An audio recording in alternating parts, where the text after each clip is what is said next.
Just last week, my knee was pretty sore, so I was handling that. But I've been seeing the physio, and it's got much better. So this week I'm feeling fine. Yeah, this has definitely been one of the toughest weeks of practice that we've had, and it's because we need to win this game a lot. We've been slacking in the past couple of games, so that's why we've been practicing so hard, because we need to win this game, and we want to win this game a lot.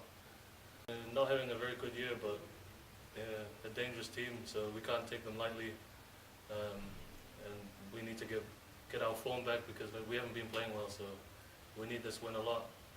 The home court advantage will be very important for us, because it would be very tough if we had to play there.